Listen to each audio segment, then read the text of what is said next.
worst position to be in.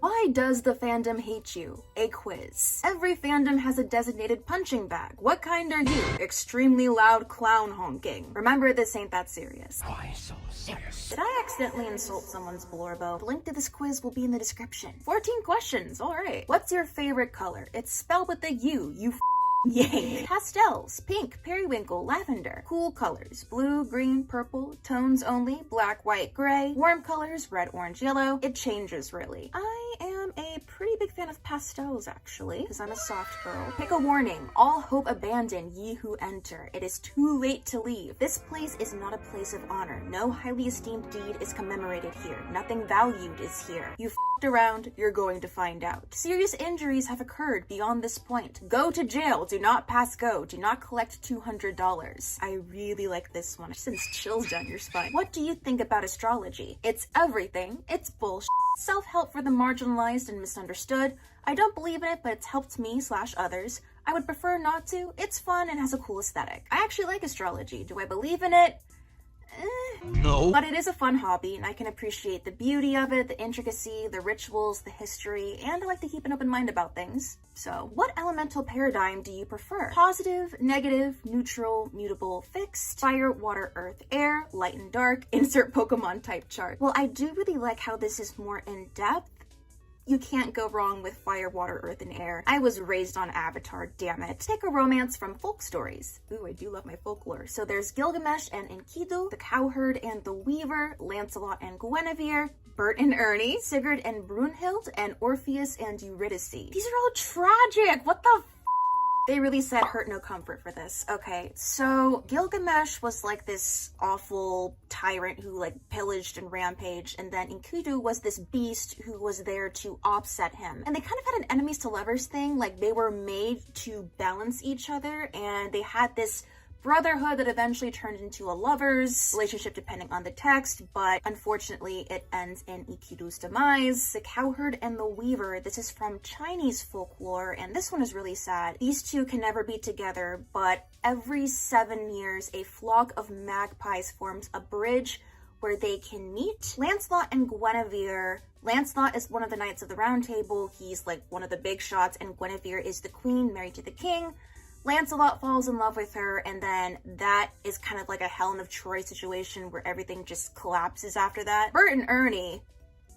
Sigurd and Brunhild. I'm not super familiar with this one. All I know is that Brunhild was the daughter of Odin who did something wrong, and then he forced her to marry Sigurd, but at the end of the day, Sigurd always ends up dead. And then of course, Orpheus and Eurydice, they were lovers set to be married, but Eurydice met a tragic end, and so Orpheus goes into the underworld. He plays Hades, the lord of the underworld, a song, and Hades is so moved by it that he agrees that he will let Eurydice go if Orpheus can lead her out of the underworld and not look back at her as he's leading. So it's a trust situation. But right when Orpheus is about to leave, like he's on the doorstep of leaving, he made it all the way out of the underworld, he doubts himself, he looks behind him, and Eurydice is gone forever. Because I am super soft for Hades Town, and I am the most familiar with Orpheus and Eurydice, that story just does something to me. It touches me on like a soul deep level. I am going to go with Orpheus and Eurydice. What did you bring to the potluck? A soup? Is it a dish? A side? You decide. Snacks? I don't have much to bring, but I'll bring something. Delicious dessert, a sweet treat to end the meal with. An extremely complicated marvel of gastronomy so that I'll be the talk of the town. Yes, this is a competition. A cheap but hearty main dish. Everybody's gotta eat.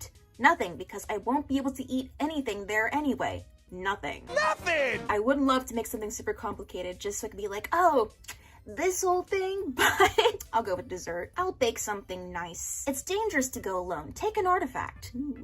Ooh. I am intrigued by this ghostly purple and blue ring. What is the ideal temperature? Whatever keeps the bills low, around... Thank you for permitting Fahrenheit. Goodness gracious. I'm a filthy American. What is this? I mean, this is fine. I'm not that picky. What's your usual reaction to controversy? Ooh, stay the away from it because I am too tired for that. I'll be the devil's advocate for everything and everyone. I know I'm right, everybody else is just too stupid or stubborn to realize it. I know way too much about it willingly and get into fights for the fun of it. That's weird, but it doesn't matter to me. I have an opinion, but I'd rather not share. At the first hint of controversy, I'm gone. There's a right answer to this, but the anger is disappropriate to the issue at hand. I know way too much about it against my will and won't add to the noise. Everybody should just chill out. Ooh, I don't know. It depends on the controversy, honestly. Honestly, I can't be bothered with it. Drama is just too much. Love and peace, my dude. I don't have time for that. You want to be described by others as helpful, intelligent, charismatic, funny, hot. I don't want to be described as anything. I mean, all these are good, but maybe helpful? Given enough time, people find out that you're actually better than they expected, not worth the trouble, still a mystery, kind of dumb, the same as their first impression, just like them. I kind of take pride in the fact that I can be a bit of a chameleon. Like, I really enjoy finding things to relate to people on. I always try to find that common ground and bond over that, so I'll just go with just like them. You see fan work from an old flame fandom of yours. You feel surprised. It's like it never left. Angry. You left that fandom for a reason. Relapsed. Oh no, here we go again. Bitter. Things have changed too much to enjoy it the same way. Nostalgic. Time to dust off the old playlists and fanfic tags. Grateful. It's nice to see people still care about the work.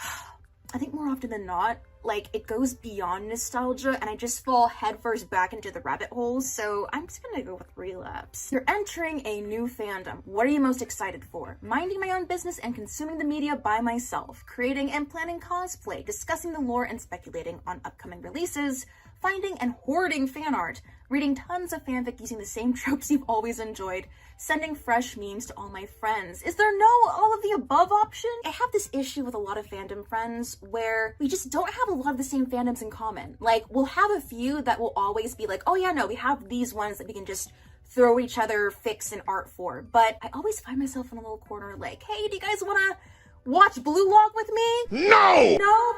Okay. What I look forward to the most? Probably the fanfic.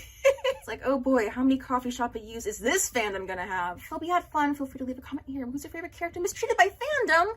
Shoot. Female barrier to a popular male slash ship? No!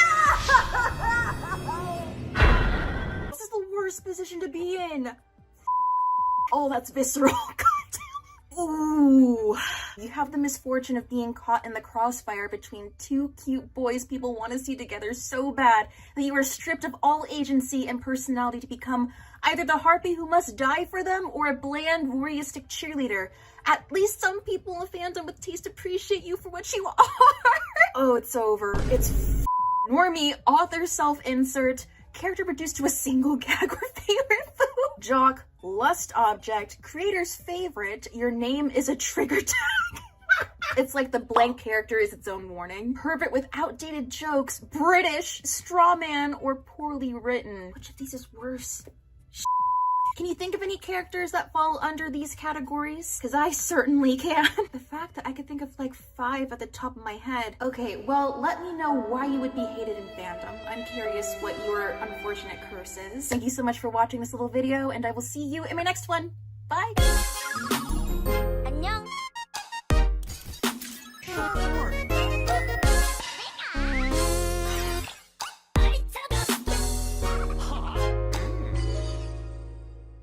Did you hear my hands make that noise? I am 12 years old.